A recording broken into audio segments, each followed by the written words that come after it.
നമുക്ക് ഇന്ന് നാളികേരം കൊണ്ട് നല്ലൊരു ലഡു എങ്ങനെയാണ് ഉണ്ടാക്കുന്നതെന്ന് നോക്കാം. അതിന് വേണ്ട ഇൻഗ്രീഡിയൻസ് എന്തെല്ലാം കാണിച്ചാൽ ഞാൻ ഇതിനൊരു കപ്പ് നാളികേരം ഇങ്ങനെ ചിരകി എടുത്തിട്ടുണ്ട്. അതിൻ്റെ ഈ നാളികേരത്തിൻ്റെ വെള്ളം മാത്രമേ എടുക്കാൻ പാടുള്ളൂ. നാളികേരത്തിൻ്റെ അടി നമ്മൾ ചിരകുമ്പോൾ അങ്ങനെ ഒരു ബ്രൗൺ കളറാവില്ലേ, അത് എടുക്കാൻ പാടില്ല, എന്നാലും നല്ല വെള്ള കളർ ഉണ്ടാവുള്ളൂ. പിന്നെ അതിലേക്ക് വേണ്ടത് പാല് വേണം. ഞാൻ ഇതിൻ്റെ ഒരു അര കപ്പ് പാലാണ് എടുത്തിരിക്കുന്നത്. ഒരു കപ്പ് ഉണ്ട്, അപ്പോൾ ഇതിൻ്റെ ഒരു അര കപ്പ് പാലെടുത്തിട്ടുണ്ട്. പിന്നെ അരക്കപ്പിലധികം പാലെടുത്തിട്ടുണ്ട്. പിന്നെ ഇതിൽ ഒരു 5-6 സ്പൂണ് പഞ്ചസാര എടുത്തിട്ടുണ്ട്. അത് നമ്മുടെ മധുരത്തിനനുസരിച്ച് എടുക്കാം. പിന്നെ കുറച്ച് ഏലക്കായ വരണ ഇതേമാതിരി പൊടിച്ചെടുത്തിട്ടുണ്ട്. പിന്നെ കുറച്ച് നെയ്യും വേണം.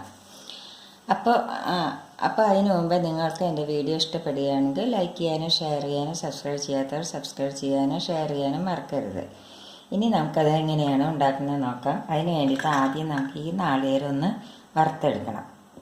അപ്പോൾ ഇതിൻ്റെ ഡബിൾ വലിപ്പമുള്ള ഒരു കപ്പാണിത്. അപ്പോൾ ഇതിന് ഒരു കപ്പ് എടുത്തപ്പോൾ നാളികേരം എടുത്തപ്പോൾ ഇത് ഇപ്പോൾ ഈ കപ്പിന് 2 കപ്പ് ഉണ്ടാകും. അപ്പോൾ ഇതിന് ഒരു കപ്പ് നമ്മൾ പാലെടുത്തിട്ടുണ്ട്. പിന്നെ അതിന് ഒരു അര കപ്പ് പഞ്ചസാരയാണ് നമ്മൾ എടുത്തിരിക്കുന്നത്. ഇനി നമുക്കത് എങ്ങനെയാണ് ഉണ്ടാക്കുന്നത് നോക്കാം. ആദ്യം നമുക്കൊരു പാൻ അടുപ്പത്ത് വയ്ക്കാം. പാൻ അടുപ്പത്ത് വെച്ചിട്ട് നമുക്ക് ഈ നാളികേരം ഒന്ന് വറുത്തെടുക്കാം.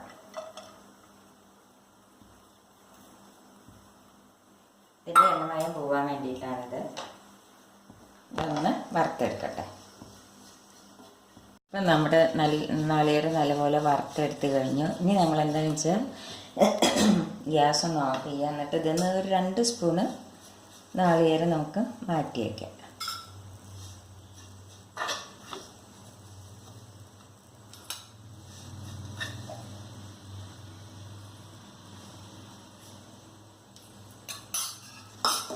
ഇനി നമ്മളെന്താ ചെയ്യേണ്ടതെന്ന് ചോദിച്ചാൽ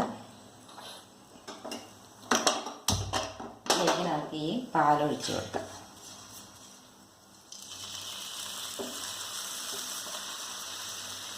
ഇനി ഇതൊന്ന് നല്ലപോലെ ഒന്ന് വറ്റിച്ചെടുക്കണം. പഞ്ചസാര ഇട്ട് കൊടുക്കാം. ഇതൊന്ന് വറ്റിച്ചെടുക്കട്ടെ. ഏകദേശം പാൽ വറ്റാൻ തുടങ്ങാറായി. ഇതിലേക്ക് നമുക്ക് ഈ ഏലക്കായുടെ പൊടിച്ചത് ഇട്ട് കൊടുക്കാം.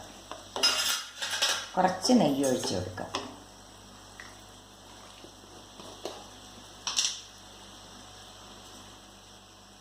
ഒരു സ്പൂൺ നെയ്യ് ഒഴിച്ച് കൊടുക്കാം.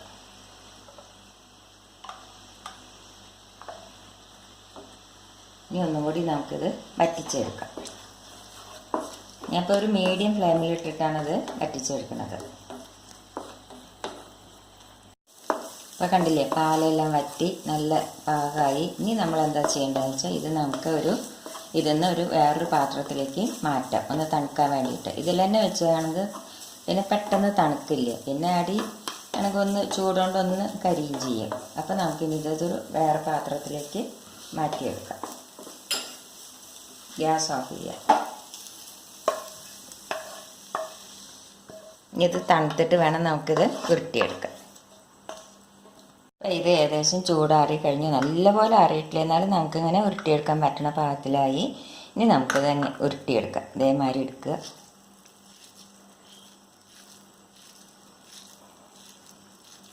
ഇതിൽ വേണമെങ്കിൽ നിങ്ങൾക്ക് അണ്ടിപ്പരിപ്പെല്ലാം ചേർക്കാം കേട്ടോ. ഞാൻ ഒന്നും ചേർത്തിട്ടില്ല. ഇനി നമുക്ക് ഈ നാളികേരം മാറ്റി വെച്ചിട്ടില്ലേ, അതിലൊന്ന് കോട്ട് ചെയ്തെടുക്കാം.